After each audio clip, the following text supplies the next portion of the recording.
राधे राधे सगळ्यांना.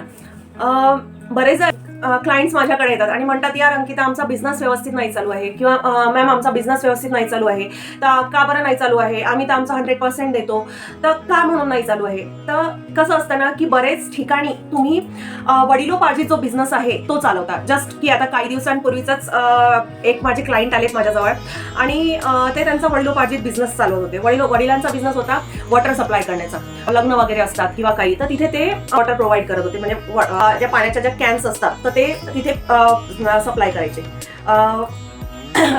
मुलांनी पण सेम बिझनेस जॉईन केला आफ्टर ग्रॅज्युएशन, त्यांनी पण सेम बिझनेस जॉईन केला. तो जोपर्यंत वडील त्याकडे लक्ष देत होते ना तोपर्यंत तो बिझनेस चांगला चालत होता. बट आता तो बिझनेस त्यांचा व्यवस्थित नाही चालू आहे. तर का म्हणून नाही चालू आहे. मी म्हटलं आपण ठीक आहे, आपण चेक करूयात.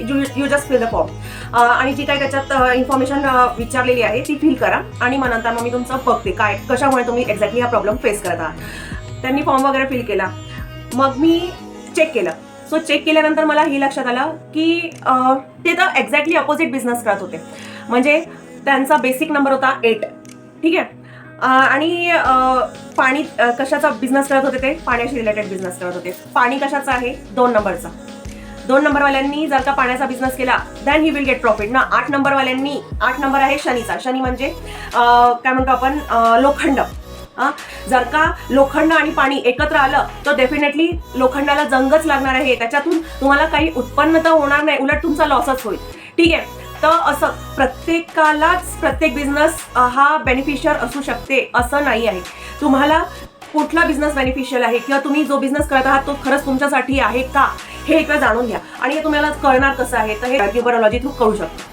सो तुमचा बिझनेस जो तुम्ही करत आहात किंवा जो जॉब तुम्ही करत आहात किंवा जे काही प्रोफेशन तुम्ही सिलेक्ट केलेलं आहे ते खरंच तुमच्यासाठी योग्य आहे की नाही हे तुम्हाला कळेल न्यूमरोलॉजीमधून.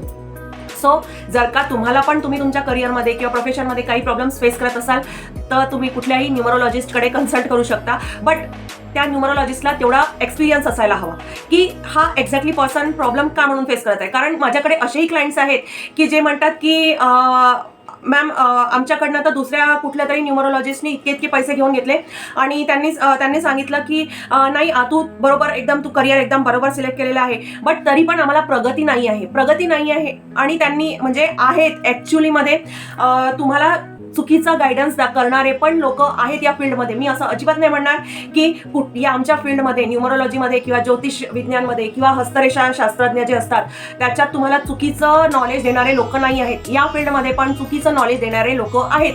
तुम्ही कोणाला सिलेक्ट करता हे टोटली तुमच्यावर डिपेंड आहे. मी असं नाही म्हणणार की तुम्ही माझ्याचकडे या, माझ्याहीपेक्षा खूप जास्त नॉलेजेबल पर्सन या फील्डमध्ये आहेत, तुम्ही त्यांच्याकडे जाऊन तुमचं गायडन्स घेऊ शकता. बट तुम्ही एखादा जो खरंच आहे ऑथेंटिक पर्सन त्याच्याकडे जा. नुसतं पुस्तकातून ज्ञान घेऊन तुम्हाला काहीतरी पास करणाऱ्या लोकांकडे प्लीज तुम्ही जाऊ नका. त्याच्यामुळे फक्त तुम्हाला चुकीचं मार्ग भेटेल, तुम्हाला चुकीचं मार्गदर्शन त्या व्यक्ती थ्रू होईल.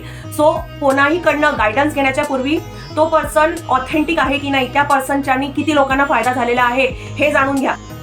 आणि तुम्हाला जर का माझ्याशी कनेक्ट व्हायचं असेल तर माझ्याशी रिलेटेड सर्व माहिती डिस्क्रिप्शन बॉक्समध्ये दिलेली आहेत. माझा फोन नंबर, माझ्या न्यूमरोलॉजी फॉर्मची जी लिंक आहे ती पण डिस्क्रिप्शन बॉक्समध्ये दिलेली आहे आणि कमेंट सेक्शनमध्ये पण पिन कमेंट आहे.